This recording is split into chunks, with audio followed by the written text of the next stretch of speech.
Hello everyone, welcome to our YouTube channel. दोस्तों, आप सारे लोग बहुत अच्छे होंगे और मैं बहुत दिनों से कोई वीडियो नहीं बना पा रहा था, बट अब आपको रेगुलर वीडियोस मिलेंगी। तो चलिए देखते हैं। आज जो हम लोग फर्स्ट वीडियो देखेंगे उसमें किसी ने पूछा था कमेंट करके, उसको कुछ जो हम लोग क्वेश्चन किए थे अप टू नियर अबाउट 70 के आसपास तक, तो कुछ क्वेश्चंस में डाउट था। तो आज हम लोग उस डाउट को पहले क्लियर कर लेते हैं। और मैंने बोला भी था कि कुछ हेल्थ इशू है, तो जैसे ही रिकवरी होगी फिर बनेगा वीडियो। तो आज उसको हम लोग देखते हैं। तो क्वेश्चन नंबर 19 में डाउट था, ठीक है। क्वेश्चन नंबर 19 में डाउट था। तो सबसे पहले आप देखिए क्वेश्चन नंबर था क्या। आप देख पा रहे होंगे question number 19, among the organometallic compounds given below identify the one which differs from the rest 3 in bonding.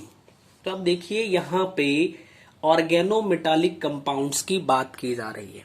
तो जनरल वे में आप कह सकते हो ऑर्गेनिक मीन्स की वहां पे related to carbon, something related to carbon means की कार्बन और मेटल की बॉन्ड की बात कर रहा है ये, ठीक है। अब कार्बन कैसे होगा, एल्किल ग्रुप में कार्बन हो जाएगा, और जब एल्किल ग्रुप से कोई मेटल अटैच होगा, मेटल में कौन कौन हो सकता है, लिथियम हो सकता है, sodium, magnesium, aluminium, copper, zinc, lead, ये सारे हो सकते हैं, ठीक है। तो अगर यहां पे एल्किल ग्रुप से कोई मेटल कनेक्टेड होगा तो ऐसे कंपाउंड्स को हम ऑर्गेनो मेटालिक कंपाउंड्स बोलते हैं। अब देखिए, अगर मेटल है तो मेटालिक करेक्टर के अकॉर्डिंग, यानी कि इसके पास इलेक्ट्रोपॉजिटिव करेक्टर होगा, मींस इस पे पार्शियली पॉजिटिव चार्ज आएगा, और कार्बन पे इसके रेस्पेक्ट में पार्शियली निगेटिव चार्ज आएगा। कोई प्रॉब्लम नहीं है ना, ठीक। अब जैसे ही यहां पे पॉजिटिव और निगेटिव चार्ज क्रिएट होगा, मींस कि यहां पे हम एक चीज कह सकते हैं कि ये बॉन्ड आयनिक होगा या कोवैलेंट होगा, ठीक है। क्योंकि बॉन्ड बन रहा है तो ये आयनिक होगा या कोवैलेंट होगा। तो ज्यादातर कंडीशन में क्या होगा कि अगर मेटल मोर इलेक्ट्रोपॉजिटिव है तो इसका मतलब कि ये बॉन्ड जो होगा उसका आयनिक कैरेक्टर ज्यादा होगा। मींस हम कह सकते हैं आयनिक कैरेक्टर, इस बॉन्ड का जो आयनिक कैरेक्टर होगा वो किस पे डिपेंड करेगा, मेटल के इलेक्ट्रोपॉजिटिव नेचर पे, यानी कि electropositive character of metal. Metal के इलेक्ट्रोपॉजिटिव कैरेक्टर पे इस बॉन्ड का आयनिक कैरेक्टर ऑफ बॉन्ड डिपेंड करने वाला है। और साथ ही साथ आप ये कह सकते हैं कि इसका जो, यानी इस बॉन्ड का जो आयनिक कैरेक्टर होगा और इसकी रिएक्टिविटी में जो रिलेशन होगा वो प्रोपोर्शनल का होगा, यानी कि आयनिक कैरेक्टर जितना ज्यादा होगा वो ऑर्गेनोमेटालिक कंपाउंड उतना ही ज्यादा रिएक्टिव होगा, ठीक। ये किसकी तरह बिहेव करेगा, ये न्यूक्लियोफाइल की तरह बिहेव करेगा, या फिर आप इसी को कह सकते हैं कि ये बेस की तरह बिहेव करेगा, ठीक है ना। अब तो ठीक है, कोई दिक्कत नहीं होगी। अब देखिए, जैसे मान लीजिए कि यहां पे हमने CH3 कर दिया R की जगह पे, और यहां पे लिथियम कर दिया, एक कंपाउंड हो गया।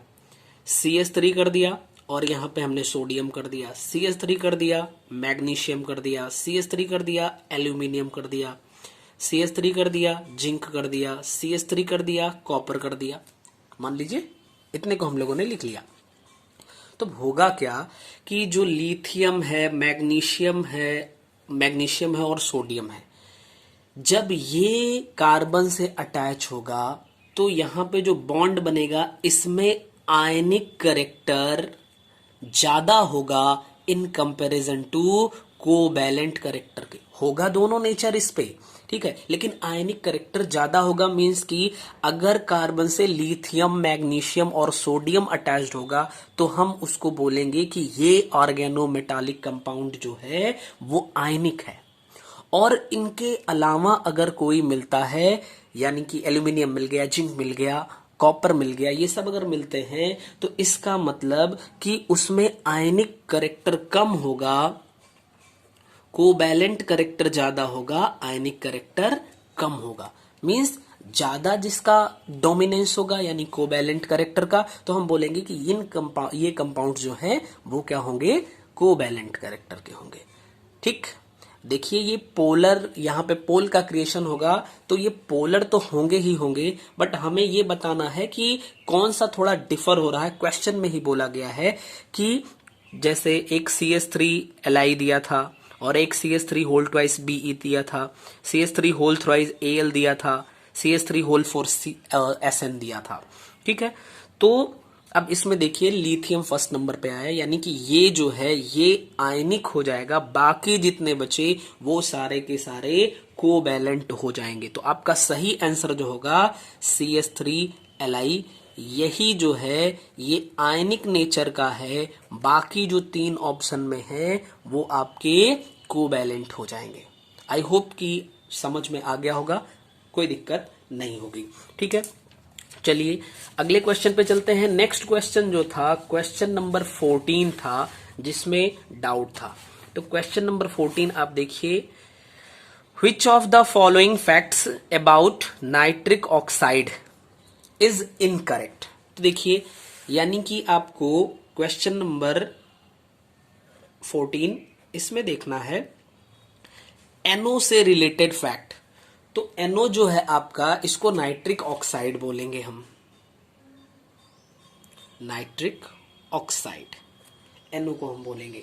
ठीक है, ये क्या है, पहली बात तो इसमें देखिए इसके आउटर सेल में, नाइट्रोजन के आउटर सेल में 5 इलेक्ट्रॉन है और O के यानी ऑक्सीजन के आउटर सेल में 6 इलेक्ट्रॉन है। अगर आप इनको ऐड करिए तो 11 मिल जाएगा। तो एक बात हमें इससे रिलेटेड पता चल गई कि NO जो है ये ऑड इलेक्ट्रॉन मॉलिक्यूल है। क्या है, odd electron molecule. Odd electron molecule इसको बोलते हैं जिस मॉलिक्यूल के पास ऑड नंबर में इलेक्ट्रॉन प्रेजेंट हो। तो एक बात तो पता चल गई कि ये ऑड इलेक्ट्रॉन मॉलिक्यूल है।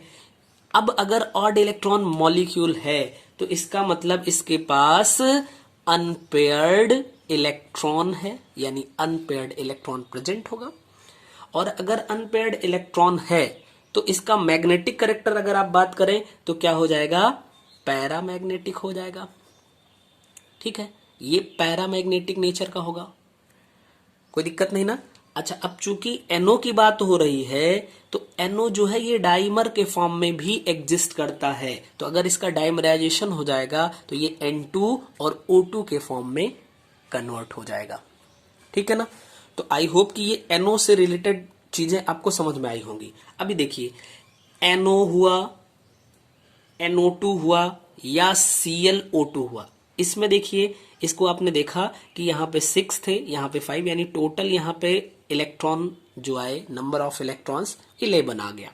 यहाँ पे देखिए O के पास 6 है तो 2 O है, 6 6 12 और इसके पास 5, यानी कि यहाँ पे नंबर ऑफ इलेक्ट्रॉन्स 17 आ गए। इसमें देखिए तो वही, ये तो 12 हो गया, ये 7 हो जाएगा यानी 19। ये सारे के सारे आपके ऑड इलेक्ट्रॉन मॉलिक्यूल्स के एग्जाम्पल्स हो जाएंगे। ठीक है ना। अच्छा, एक थोड़ा सा डाउट आता है, कभी कभी पूछता है कि O2 या PCl5 ये बताइए ऑड इलेक्ट्रॉन मॉलिक्यूल है या नहीं। तो देखिए इसके पास 6 6 12 हो जा रहा है, ऑड इलेक्ट्रॉन नहीं है। यहां पे देखिए तो इसके पास 7 इलेक्ट्रॉन होंगे, 7 5 जो 35 और इसके पास 5 यानी कि 40। तो ये दोनों के दोनों ऑड इलेक्ट्रॉन मॉलिक्यूल नहीं है, ऑड इलेक्ट्रॉन मॉलिक्यूल नहीं है। मगर इस पे देखिए O2 जो होता है, O2 जब हम चलेंगे MOT के अकॉर्डिंग पढ़ेंगे, मॉलिक्यूलर ऑर्बिटल थ्योरी क्वेश्चन भी मिलेगा आपको, तो वहां पे मैं आपको डिटेल में थोड़ा बताऊंगा। तो O2 को जब आप देखिएगा तो इसमें according to molecular orbital theory इसके पास क्या होगा, अनपेयर्ड इलेक्ट्रॉन हो जाएंगे, जिसकी वजह से इसका पैरामैग्नेटिक नेचर होगा। ठीक है, पैरामैग्नेटिक नेचर का हो जाएगा O2, बाकी ये ऑड इलेक्ट्रॉन मॉलिक्यूल की कैटेगरी में नहीं आएगा। तो अब देखिए जो क्वेश्चन था उसको हमने आपको डिस्क्राइब कर दिया। अब ऑप्शन देख लेते हैं, क्योंकि इसने पूछा है which one is incorrect. First है इट इज पैरामैग्नेटिक, यानी यह प्रतिचुंबकीय है, तो सही है कि यहां पे पैरामैग्नेटिक करेक्टर आया। दूसरा देखिए it dimers radially at room temperature, हाँ तो भाई ये आसानी से डाइमर के फॉर्म में एग्जिस्ट करता है, तो ये भी सही है। नेक्स्ट है it loss an electron to form NO minus ion, तो NO माइनस आयन का फॉर्मेशन भी कर लेता है, ये भी ठीक है। और it is present in exhaust form cars, ये भी ठीक है भाई। तो फिर गलत क्या है इसमें? अच्छा, इसका जो गलत है देखिए ऑप्शन ए में लिखा हुआ है इट इज पैरामैग्नेटिक और हिंदी में लिखा है यह प्रतिचुंबकीय है। तो देखिए इसमें क्या है, मुझे लगता है ये मिसप्रिंटिंग है, क्योंकि प्रतिचुंबकीय अगर लिख दिया तो ये डाइमर ये हो जाएगा आपका डायामैग्नेटिक, तो ये गलत है। यही ऑप्शन ए आपका गलत होगा। इसके हिंदी और इंग्लिश में मिसप्रिंट है, लेकिन क्या होगा कि यहां पे ये लिखना चाह रहा था डायामैग्नेटिक, जो कि गलत होगा, ये होता है पैरामैग्नेटिक नेचर का। ओके, चलिए अब नेक्स्ट क्वेश्चन पे चलते हैं। नेक्स्ट क्वेश्चन जो था डाउट का वो था क्वेश्चन नंबर 11। तो देखिए क्वेश्चन नंबर 11 जो है which of the following has maximum dipole moment in gas phase, पूछा है कि गैस फेज में किसका मैग्नेटिक मोमेंट डायपोल मोमेंट जो होगा वो सबसे ज्यादा होगा। तो 4 कंपाउंड्स यहां पे आपको दिए हुए हैं, आप उसको 4 ऑप्शन कह सकते हैं। आप समझिए डाइपोल मोमेंट, तो डाइपोल मोमेंट जो होगा इसको हम म्यू से रिप्रेजेंट करेंगे। म्यू इज इक्वल टू हम लिख सकते हैं Q इंटू डी, ठीक है। इसकी यूनिट हो जाएगी डी बाई हो जाएगी। डी क्या है? Distance between the charge, and Q क्या है? Magnitude of charge. ये आपको अच्छे से समझ में आ रहा होगा, इसमें कोई दिक्कत नहीं होगी। अब देखिए इसका मतलब कि जो डाइपोल होता है वो इलेक्ट्रोनिगेटिविटी डिफरेंस के प्रोपोर्शनल होता है। यानी अगर इलेक्ट्रोनिगेटिविटी डिफरेंस बढ़ेगा तो डाइपोल भी बढ़ेगा, यानी डाइपोल मोमेंट भी बढ़ेगा, ठीक है ना। अब देखिए जैसे मान लीजिए यहां पे है HI और यहां पे है HF, HI है और HF है, तो यहां पे इसकी और इसकी इलेक्ट्रोनेगेटिविटी और यहां पे इसकी और इसकी इलेक्ट्रोनेगेटिविटी, इनका डिफरेंस निकालिए तो आपको मिल जाएगा इलेक्ट्रोनेगेटिविटी डिफरेंस। और आपको पता है कि यहां पे HI है, तो इस पे पार्शियली पॉजिटिव चार्ज, इस पे पार्शियली नेगेटिव चार्ज आएगा, ठीक है। तो यहां पे डाइपोल मोमेंट आपका बनेगा। ये नॉर्मल कंडीशन हो गई। अगर यहां पे आप डाया एटॉमिक मॉलिक्यूल तक लेते हैं तो आप समझ पाएंगे इसको। जैसे मान लीजिए CO को ले लिया आपने तो इसको C डबल बॉन्ड O कह सकते हैं, ठीक है। CO2 ले लिया तो C डबल बॉन्ड O कह सकते हैं, ठीक है, कोई दिक्कत नहीं। तो इसमें देखिए अगर डाइपोल मोमेंट तो ये 0 हो जाएगा, और इसके डाइपोल मोमेंट यानी CO का, इसके लिए अगर आप देखिए तो एक ही डायरेक्शन में ये O से अटैच्ड है, यहां पे इस डायरेक्शन में भी हो गया, इसमें भी, तो यानी कि इधर का जो डाइपोल मोमेंट था इधर वाले ने इसको कैंसिल कर दिया। यहां पे कैंसिलेशन नहीं हो रहा है, तो इसका कुछ अपना नेट डाइपोल मोमेंट हो जाएगा जो कि 2.3 होता है। देखिए ये बेसिक सी बात थी। अभी थोड़ा सा आगे चलते हैं जिससे हमारा ये क्वेश्चन सॉल्व होने वाला है। तो हम देखेंगे फैक्टर्स अफेक्टिंग डाइपोल मोमेंट, ठीक है।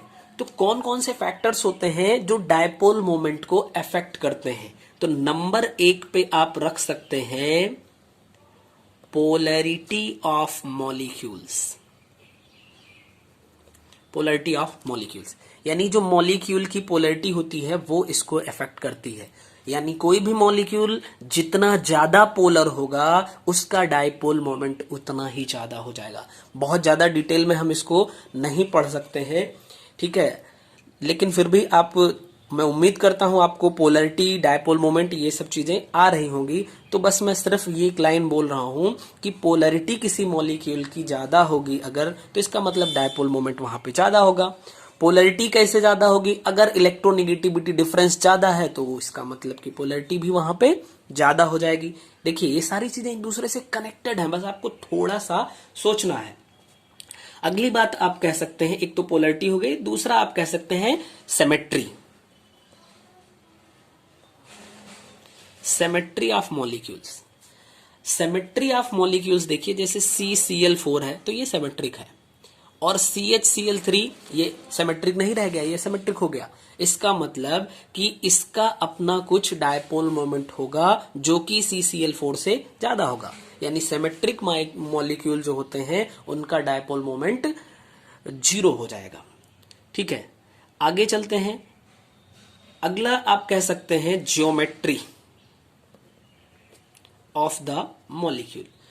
तो किसी भी मॉलिक्यूल की ज्योमेट्री जो होती है वो भी डायपोल मोमेंट को अफेक्ट करती है। ठीक है, ज्योमेट्री से भी आप कनेक्ट कर सकते हैं सिमेट्रिसिटी को। अब एक और बढ़िया चीज है जिसका नाम है हाइपर कॉन्जुगेशन। देखिए डायरेक्टली ये आपको बहुत कम जगह संभवतः लिखा हुआ मिलेगा, लेकिन हाइपर कॉन्जुगेशन किस पर बेस्ड है, इसका अगर बेसिक प्रिंसिपल देखिए तो ये भी क्या है, ये किस पर बेस्ड है, यहां पे चार्ज का क्रिएशन होता है, और जैसे ही चार्ज का क्रिएशन होगा वैसे ही डायपोल मोमेंट आ जाएगा। यानी कि इसमें भी चार्ज बनता है और डायपोल मोमेंट चार्ज के वजह से ही होता है, यानी ये इनडायरेक्टली कनेक्टेड है। और किसी भी मॉलिक्यूल का जितना ज्यादा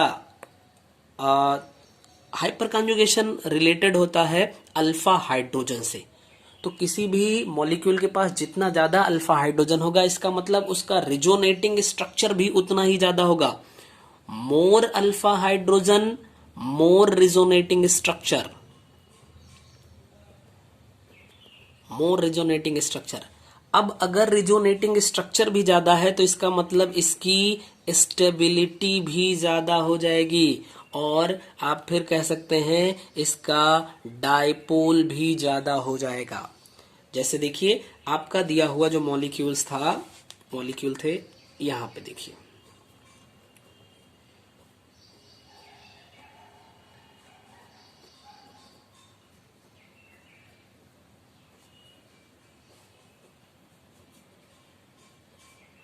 मैं इधर लगा दे रहा हूं यहां पे।